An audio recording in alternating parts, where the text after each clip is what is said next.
Everyone, how to totes back with another new video, and in this video I'll introduce a popular app. It's called Google Flow Beta. So basically, recently Google Labs launched it on Android phone and iOS also, so it's a desktop available, and it's a really popular application where you can generate images, videos and lot of things. So you can see only few days ago it's launched. If you want to see here,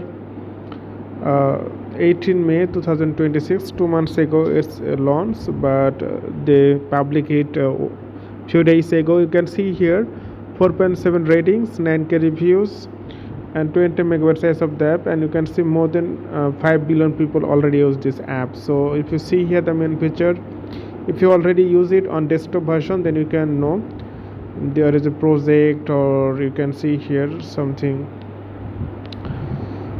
So you can see you can download image. It's totally free and people give ratings and reviews here. So I'm just going to update it, this one.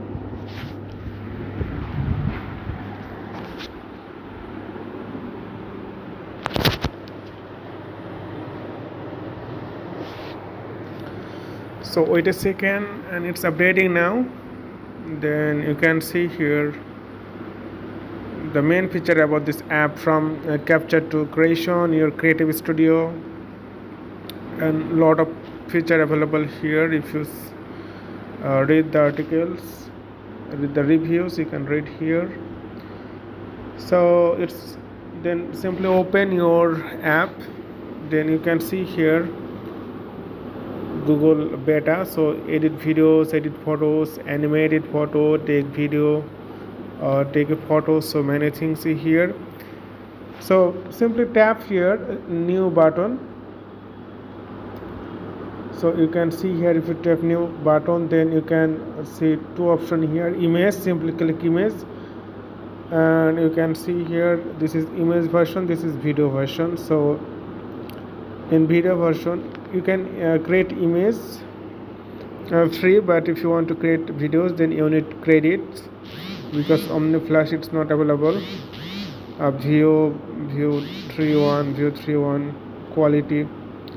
So once you choose, then you can select how many videos you want or feature and how many seconds you need. If you need 10 seconds, it takes 60 AI credit, but in image you can create unlimited image. So this is the plus button. If you click the plus button, you can see capture image library. So if you click library, then you will already create it, you can watch that. So it's really easy. And if you want to edit video, edit photo, simply click here, and you can upload your photo here, take photo. So it's easy, you can try.